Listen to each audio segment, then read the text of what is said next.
Comment est-ce qu'en Guinée, aujourd'hui, nous pouvons nous asseoir, faire une polémique sur le corps d'une personne qui est décédée?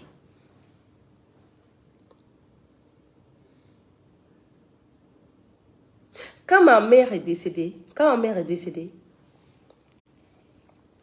moi j'ai vu le corps de ma mère. Quand mon père est décédé, je n'étais pas encore née. Parce que mon père est décédé 2 semaines après je suis née. Mais quand ma maman est décédée, j'étais assez grande, j'avais 8 ans. J'étais assez grande pour aller voir son corps. On m'a amenée. Ma soeur, comme elle est plus grande là, elle avait peur, c'est une pleureuse. Je suis allée voir le corps de ma mère, qui a décidé de l'enterrement de ma mère. Vu que quand son mari est décédé, elle était encore mariée à lui.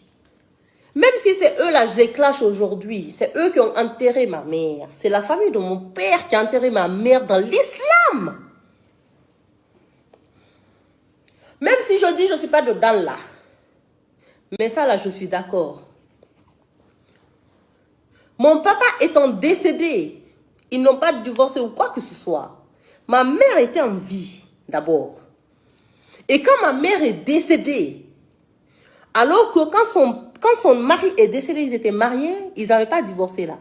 C'est la famille de son homme qui a pris le corps en charge pour aller l'enterrer. Et nous, on nous a donné, en tant qu'enfants, on nous a donné l'opportunité d'aller voir notre mère. À Ignace Din là-bas. Moi, j'ai touché ma mère et tout, j'ai fait des bisous, des câlins et tout, hein. Voilà, nous, on est comme ça, là. Moi, en tout cas, moi je n'ai pas peur, je m'en fous, quoi. Le truc qui se passe, moi, ce qui me dérange, en fait, dans l'histoire de la jeune fille, c'est de se dire que tu défies... En fait, le truc, c'est que tu entends les voix derrière. Ma chérie Nyaling, tu sais,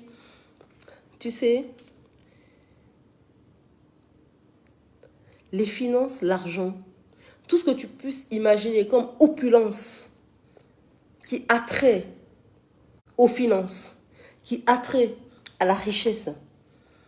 Je vais dire une chose, c'est du poison. C'est du poison, surtout lorsque cela a été envenimé par des paroles obscènes, par des paroles, par des dires de trahison. Je vais te dire que ça ne te réussira pas. D'accord? Ok. Dans ce cadre-là, peu importe ce qu'on puisse dire, dans l'humanité parlant, hein, humanitairement parlant, une personne est décédée. Depuis quand est-ce qu'on disrespecte un corps en Guinée? Depuis quand on manque de respect à un corps, à quelqu'un qui est décédé, quelqu'un qui est mort? En Guinée, République de Guinée, vous avez commencé à y respecter Amin. When did you start to disrespect a deaf human, a deaf body? When had you start that? Quand est-ce que vous avez commencé à ne plus respecter une personne qui est décédée? En Guinée, nous avons des valeurs. En Guinée, nous avons de la culture, en fait, des coutumes. Amin. Même si ce n'est pas une question de religion ou quoi que ce soit. Même une question de nos ancêtres. Comment est-ce que vous pouvez manquer de respect à un corps qui est déjà décédé? À quelqu'un qui est déjà décédé, un corps est couché mort. Il faut respecter. Vous pouvez avoir toutes les polémiques que vous voulez. Je ne défends ni Alpha Condé, je ne défends ni Nyaleng ou quoi que ce soit. Ça se passe entre eux dans la famille et ça n'aurait même pas dû venir sur les réseaux sociaux, cette histoire-là. Qu'est-ce qui va se passer finalement? Le corps sera quand même enterré. À quel prix? Ce corps sera quand même enterré parce que tout corps va où? Va sous terre. Tout corps ira sous terre. Tout corps ira vers son créateur. Autant on est venu, autant on part. J'espère sincèrement dans ma spiritualité, je prie le Seigneur, je prie mon Créateur, que l'âme de Madame Djené Kaba Kondé soit sortie de son corps avec lequel vous êtes en train de jouer. Je prie le Seigneur, je prie le Créateur, que l'âme de Madame Djené Kaba Kondé soit sortie de son corps et qu'elle vous observe, parce que c'est comme ça que ça se passe dans ma spiritualité. Je prie le Seigneur, je prie le Créateur pour ça, parce qu'elle n'a pas besoin de ressentir ça. Et autant. Il y a besoin de toute cette polémique-là pour quelqu'un qui est décédé. Nous, on va entrer en Guinée là, pourquoi? Heureusement que nous, on ne sera même pas enterrés en Guinée. Peu importe. En tout cas, Dieu merci. Je dis, Dieu merci. On n'a qu'à être enterrés chez nous en Belgique, là-bas. Je sais qu'il y a là-bas. Si Dieu le veut, en tout cas. Mais que chacun se ressaisisse. N'oubliez pas les valeurs humaines. N'oubliez pas les valeurs humaines. Que ces valeurs-là soient du vivant de la personne ou du décès de la personne. Et beaucoup de vos frères sont là.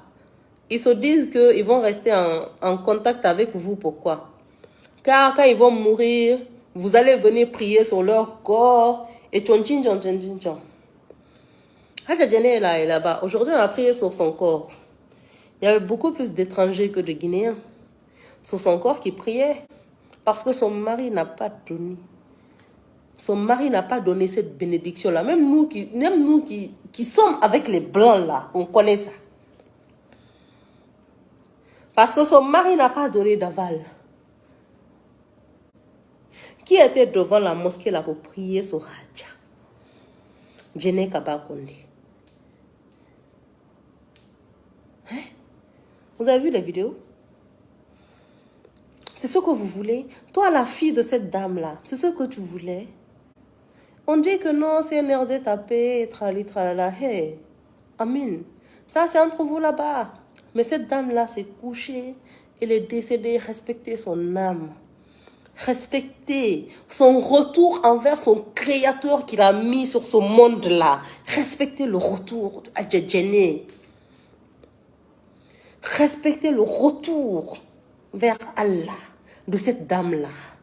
Respectez son retour. Respectez le fait que son créateur l'a rappelé. Autant qu'il l'a mise ici au monde. Autant elle a fait les missions qu'elle voulait faire, qu'elle pouvait faire. Parce que Dieu l'a mis dans ce monde-là pour des missions. Elle a accompli ses missions. Dieu l'a rappelé aujourd'hui. Respectez-la. Respectez ce Dieu qui l'a rappelé. Et puis respectez du fait de comment elle va aller sans que vous fassiez des polémiques dans ça. Le Guinéen est de pire en pire. Vous êtes pire que des vampires. Vous êtes de pire en pire, mécréants, un truc de dingue, en un mois saint, que vous appelez saint. Parce que non, vous suivez seulement, non, vous regardez. Vous dites, oh non, c'est moi saint, c'est comme si, c'est comme ça. Non, vous regardez, wesh. Vous finissez, vous commencez à politiser cela.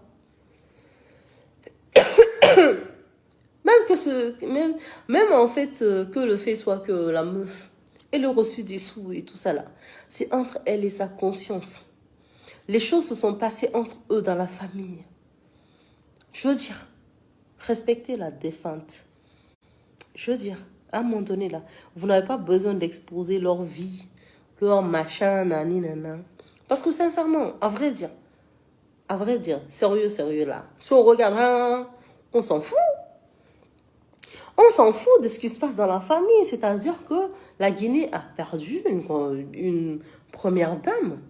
C'est quand même malheureux dans la mesure où elle gérait quand même des ONG. Voilà. Maintenant, quand vous asseyez et tout, pour vous focaliser sur des drama. You both are a drama, guys. You just talk about drama things. C'est comme quand on parle de l'histoire de l'Afrique. Vous focalisez sur le passé, vous focalisez sur la vie privée des gens. Vous ne vous focalisez jamais autant sur ce qui est concret pour les populations. C'est-à-dire, autant vous avez de l'engouement pour la vie privée d'une personne. Alpha Condé était un président. Alpha Condé est le premier président de la Guinée. Si on doit parler autant d'un président en Guinée, là, c'est de Sékou Touré on va parler aujourd'hui. Hein. Pourquoi? Car nous parlons aujourd'hui de l'indépendance de la Guinée. Nous parlons du fait que, voilà, les côtés CFA et tout, duquel la Guinée est sortie, que les gens viennent critiquer, nani, nana et tout. Tout le monde décède en Guinée tous les jours. Les femmes qui vont accoucher à Ignace Dina Donka, là, vous parlez de ça? Les femmes qui vont accoucher dans les couloirs de Ignace Dina Donka, là, et qui meurent, et leurs enfants meurent. Est-ce que vous gueulez sur ça ici? Vous créez sur ça ici? Never. Lorsque vous-même vous vous asseyez, vous savez que vos parents, vous-même les blogueurs là, qui criaient ici là, vous savez que vos parents, ils ont faim. Ils ont faim en Guinée. Lorsque je dis qu'ils ont faim, peut-être parfois c'est manque de moyens car la denrée alimentaire est chère. Parce que tout le monde ne peut pas se permettre d'aller dans les supermarchés. Mais nous parlons d'aller dans le marché normal là. Acheter de la viande, acheter du poisson et tout ce qui sont des légumes et tout ça là. Mais parfois il n'y en a pas. Car les agriculteurs, bah, les pêcheurs, bah, ils n'ont plus assez de matière à vous vendre. Mais ça, vous n'en parlez jamais. Vous venez nous exposer des problèmes de Alpha Condé ici. Ça, vous pouvez crier là-dessus, ouais. Vos parents ont faim, mais c'est l'histoire d'Alpha Condé qui vous intéresse. Vos parents sont affamés, mais c'est l'histoire de, comment il s'appelle, de Mamadi Doumbouya qui vous intéresse. Hein? Au lieu de dire à vos parents, non, allez cultiver la terre, allez, faites ci, faites ça et tout. Vous engagez pas dans ça. Vous engagez pas dans le fait de vous dire que non, aux enfants, aux jeunes et tout, allez vous former. Non. Mais une fois que ça touche à la politique, vous êtes là, vous sortez. Si ça vous dit, vivez dans ça, on s'en tape. Quoi qu'il en soit là. Quoi qu'il en soit là. Laissez la dame la partir maintenant. Elle a été rappelée par son Seigneur. Laissez-la partir. Allez, ciao.